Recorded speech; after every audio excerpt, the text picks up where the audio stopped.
ऐसे में अभ्यर्थियों द्वारा बनाया गया जो एक दबाव है वो कहीं ना कहीं बिहार स्टाफ सिलेक्शन कमीशन पर दिखने लगा। इस तक लटका के रखा गया 16 साल। आप समझ सकते हैं कि 16 साल कितना बड़ा वक्त होता है। 16 साल का वक्त 55 साल के वो हो चुके, अब उनकी नौकरी 4 साल की होगी। तो आखिर ये कैसा आयोग है। नमस्कार, आदाब, सत श्री अकाल। लाइव नेशन 7 में आपका स्वागत है। मैं शादाब मलिक। अगर अभी तक आप लोगों ने हमारे चैनल को सब्सक्राइब नहीं किया है तो ज़रूर सब्सक्राइब कर लें।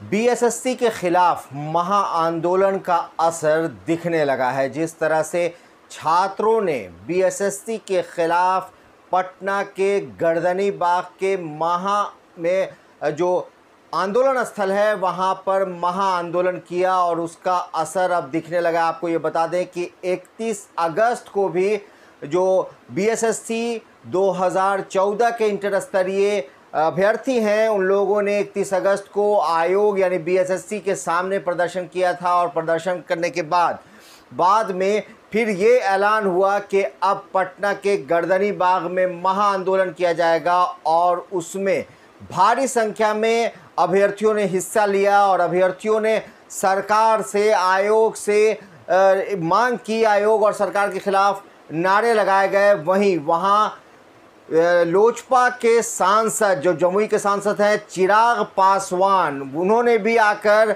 उस महाआंदोलन में मजबूती दी और उन्होंने साफ तौर से कहा कि नीतीश कुमार इसके लिए दोषी हैं। उन्होंने नीतीश कुमार पर निशाना साधा। वहीं उन्होंने साफ तौर से विद्यार्थियों जो अभ्यर्थी हैं उनका साथ दिया। वहीं संदीप सौरभ जो माले के विधायक हैं पालीगंज से, उन्होंने भी अभ्यर्थियों का सपोर्ट किया। वो खुद आए वहां, जबकि उन्हें बुलाया नहीं गया था, ना ही उन्होंने कोई पहले से संदेश दिया। वो अचानक आ गए।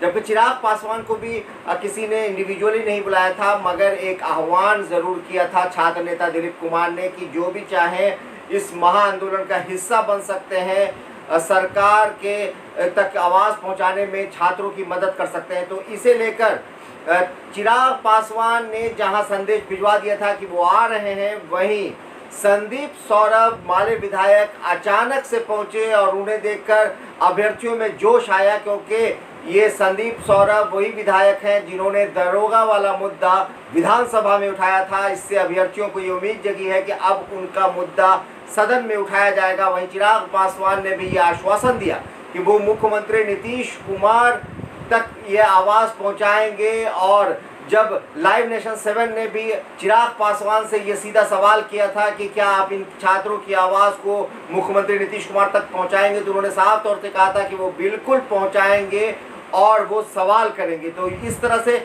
जो अभ्यर्थी हैं उनका मनोबल भी बढ़ा। और वही राजद की तरफ से भी रीतू जायसवाल ने आकर एक तरह से कहा जाए तो मजबूती ही दी। तो ऐसे में अभ्यर्थियों द्वारा बनाया गया जो एक दबाव है वो कहीं ना कहीं बिहार स्टाफ सिलेक्शन कमीशन पर दिखने लगा है। आपको बता दें कि बिहार स्टाफ सिलेक्शन कमीशन पर इसका दबाव ऐसे दिख रहा है कि जहां ये आंदोलन गुरुवार को गर्दनी बाग में किया गया, वहीं ठीक उसके दूसरे दिन शुक्रवार को बिहार स्टाफ सिलेक्शन कमीशन ने एक नोटिफिकेशन जारी किया और नोटिफिकेशन जारी करते ही बिहार स्टाफ सिलेक्शन ने दो जो बहुत दिन से पेंडिंग रिजल्ट था उसको एक तरह से कहा जाए तो क्लियर किया है, जिसमें एक 2019 की वैकेंसी है तो वहीं एक जो बहुत पुरानी 2006 में ही उसका एडवर्टीजमेंट आया था।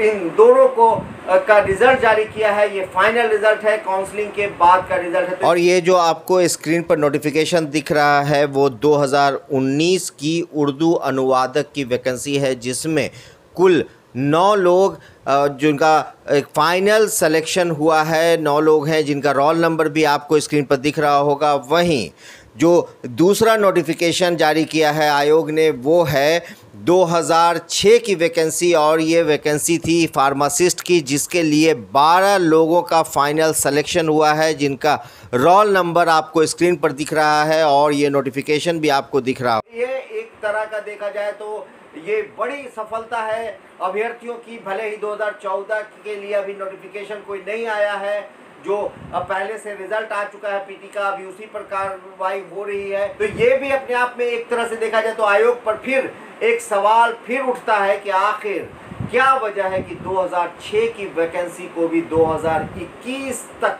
लटका के रखा गया। 16 साल, आप समझ सकते हैं कि 16 साल कितना बड़ा वक्त होता है। 16 साल में एक बच्चे से पैदा होने के बाद देखा जाए तो अपनी जवानी के कगार पर आ जाता है। 16 साल की 2 साल के बाद वो बालिग हो जाता है और ये 16 साल का वक्त लग गया। अगर किसी ने ये 30 साल की उम्र में भरा होगा, ये अगर इसके लिए अप्लाई किया होगा तो वो 46 साल का हो गया। और जो सरकार, बिहार सरकार के 40 साल की उम्र तक अप्लाई कर सकते हैं जो रिजर्वेशन कोटे से हैं, तो आप सोच सकते हैं कि 56 साल के वो हो चुके, अब उनकी नौकरी 4 साल की होगी। तो आखिर ये कैसा आयोग है, आखिर ये कैसा राज्य है जहां राज्य की सरकार इस तरफ ध्यान नहीं देती, जहां 15 साल 16 साल वक्त सिर्फ परीक्षा का रिजल्ट लगाने में लग जाता है। तो आखिर कब वो ज्वाइन करेगा, कब वो नौकरी में बहाल होगा और कब वो नौकरी में अपने आप को कुछ दे पाएगा। 56 साल का उम्र यानी रिटायरमेंट के करीब का उम्र, जिस वक्त माना जाता है कि अब रिटायरमेंट हो गया, अब काम करने की क्षमता नहीं रही, वहाँ आप उन्हें काम दे रहे हैं।